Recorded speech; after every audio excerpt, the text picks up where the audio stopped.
Okay, here's the big risk. Now, I went on for I have no idea how long, but we're going to see if this works. Kurt Lewin, the renowned psychologist and researcher, said it well. There's nothing so practical as a good theory. Well, how about 10 good theories? To improve your ability to lead, here are 10 of the best-known leadership theories in 5 minutes. First are what was originally called the great man theory. It postulated that great leaders are born, not made. You either have it or you don't. And then it tried to identify the set of attributes that all of these natural-born leaders have in common. While it's now become clear that leadership is actually learnable, there's indeed truth to the notion that some people inherently have more leadership gifts than others. So this was a good start. It spawned something called the trait theory of leadership, a line of research that examines which individual characteristics we should pursue to lead effectively. The upside is that it's easy to understand. Be like this and people will follow you. But the downside is that it's identified dozens of traits, and no single set has emerged as the ideal for all circumstances, so it can be overwhelming to attempt. Somewhat related is the skills theory of leadership. Just like trait theory, it tries to identify a set of key attributes, but in this case, practical skills rather than just general qualities of a leader. The bottom line on this one is, if you want people to follow you, you need technical skills in your field. That is, you need to be good at what you're doing so you have some credibility. You need people skills like persuasion and diplomacy and affability, and you need conceptual skills, the ability to see the big picture and to think strategically. Next, there's the theory that leadership style is the key to success. Styles like be autocratic and demanding, or be democratic and participative, or be laissez-faire and leave people alone. Probably the best known style-based theory is called the managerial grid. Adopt a leadership style that's both people-friendly and uncompromising on performance.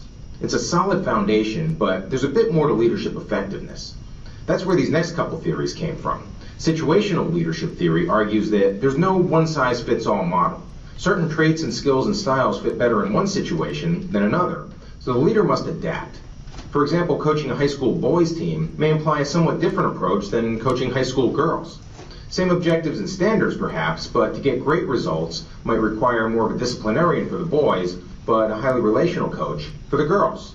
A closely connected idea is called the contingency theory of leadership. Whereas the situational leadership approach assumes that the situation is static and the leader should adapt to it, the contingency theory assumes that the leader's default style is also pretty much fixed. Maybe he's more task-oriented than people-oriented. So the trick is to fit the right leader to the situation. Bottom line, effective leadership is contingent on matching the leader's style to the setting. In the coaching example, it would mean to find and install the right coach, rather than hoping the current coach will adapt his or her style to the situation. Transactional leadership and transformational leadership are two theories that we can consider together. As the term implies, transactional leadership means that there's a reciprocity of behavior between the leader and the follower.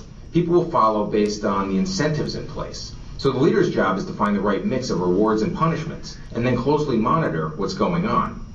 The theory of transformational leadership, by contrast, says that leaders gain buy-in and commitment not so much from the quid pro quo approach as they do from encouraging their followers, caring for them, inspiring them toward a vision.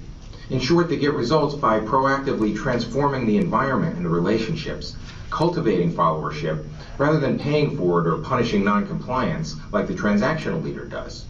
Leader-member exchange theory is a bit like transactional theory because it suggests that leadership is basically about a fair exchange between the leader and the led.